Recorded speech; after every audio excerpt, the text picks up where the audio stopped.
10 lokasi misteri dan berhantu yang paling seram di Malaysia. Bagi yang suka mendengar dan menonton cerita hantu, anda berada di tempat yang betul.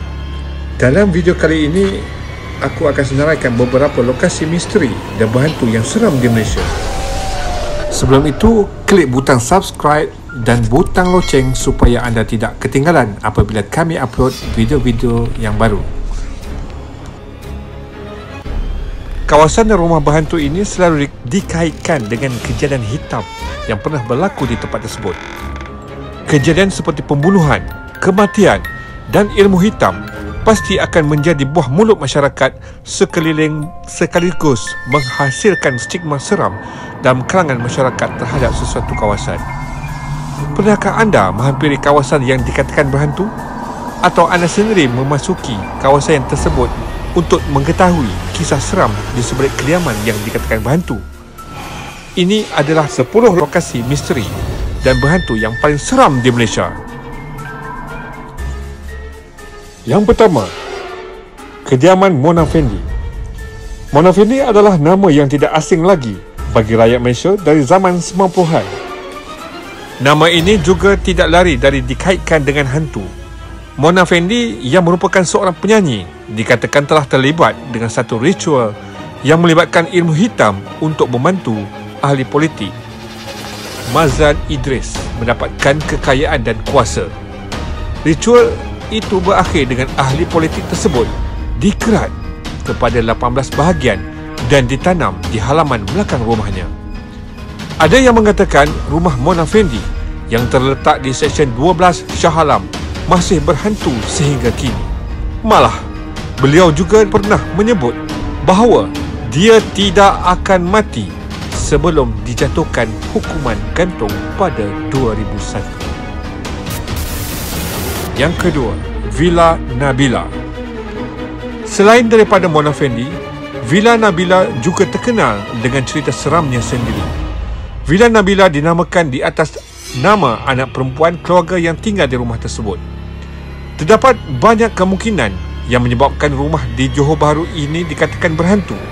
Antaranya, kematian penghuni villa, pembunuhan berantai oleh pembunuh upahan dan bapanya yang dikatakan membunuh seluruh ahli keluarga kerana mempunyai masalah keuangan.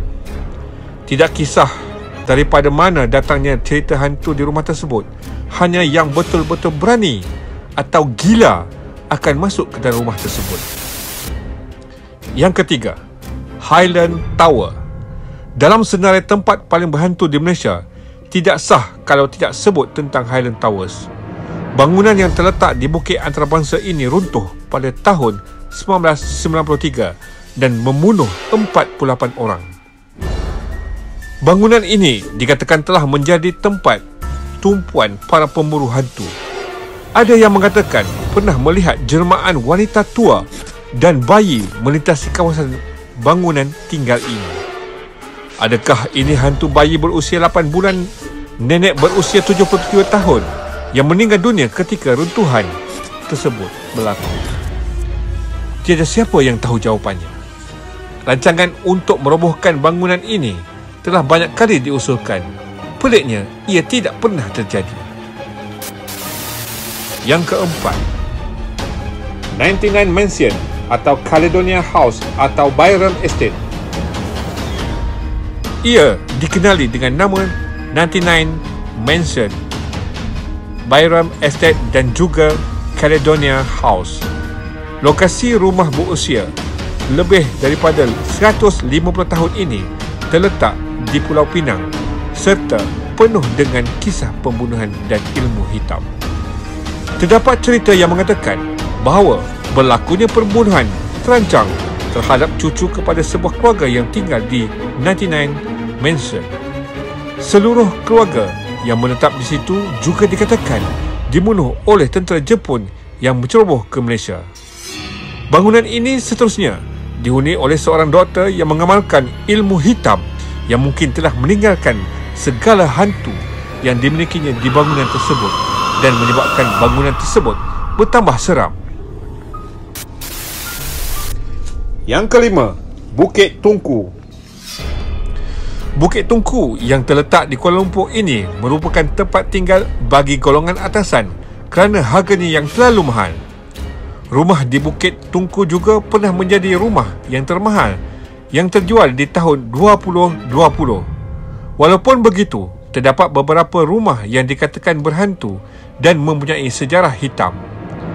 Cerita hantu di Bukit Tungku dikaitkan dengan rumah penjajahan British yang dihantui oleh hantu wanita yang telah membunuh diri dan hantu misteri yang berkeliaran di kawasan tersebut pada waktu malam.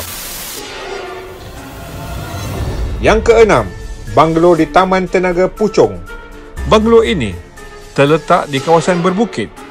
Pemilik banglo ini dikatakan telah meninggalkan rumahnya dalam keadaan terbiar kerana terlihat satu kejadian yang menggeronkan.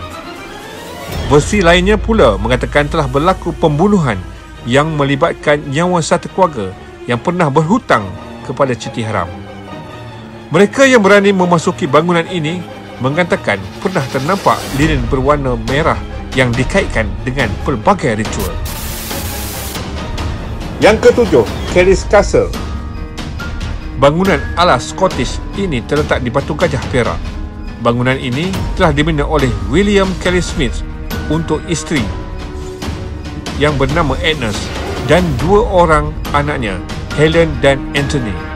Bangunan istana ini dibina untuk menunjukkan kejayaannya, tetapi disebabkan oleh masalah kekurangan wang, bangunan ini tidak berjaya disiapkan.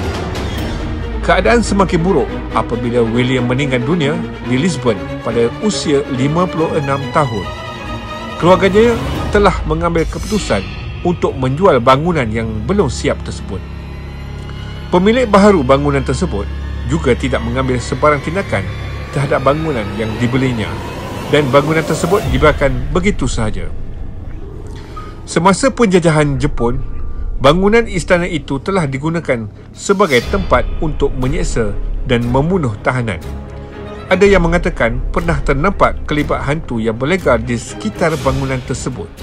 Selain itu, tiada siapa yang pasti.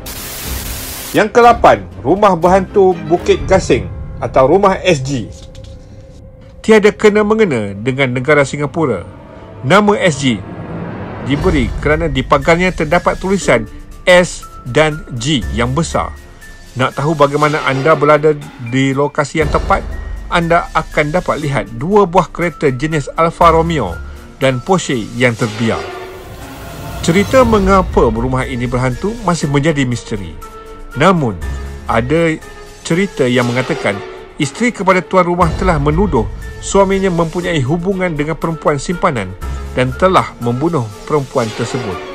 Manakala, suaminya pula membunuh diri selepas mengetahui isterinya membunuh diri dengan menggantung dirinya sendiri. Terdapat juga cerita berkaitan dengan seorang pengamal ilmu hitam yang menjadikan tempat tersebut sebagai tempat menguji kekuatannya. Apapun cerita yang anda dengar, janganlah masuk ke rumah berhantu ini, melainkan anda sendiri yang mencari masalah. Yang ke-9, Mimaland. Sebelum Sunway Lagoon dan Lost World of Tambun popular, kita pernah ada Mimaland. Sukan nak percaya yang suatu ketika dahulu, Mimaland yang terletak di Gombak adalah taman tema air yang paling hebat pernah dibina di Malaysia. Masalah Mimaland bermula dengan kematian pelancong dari Singapura yang berumur 27 tahun. Kematiannya berpunca daripada papan gelongso dan beberapa masalah keselamatan yang menyusul. Terdapat rancangan untuk menghidupkan semula Mimaland, namun gagal. Kami tidak pernah dengar cerita orang terlihat hantu di sini. Namun, berjalan di sekitar pastinya membuatkan bulu roma anda berdiri. Sebaik boleh, kami cuba elaknya. Dan yang terakhir, Banglo Jalan Turi.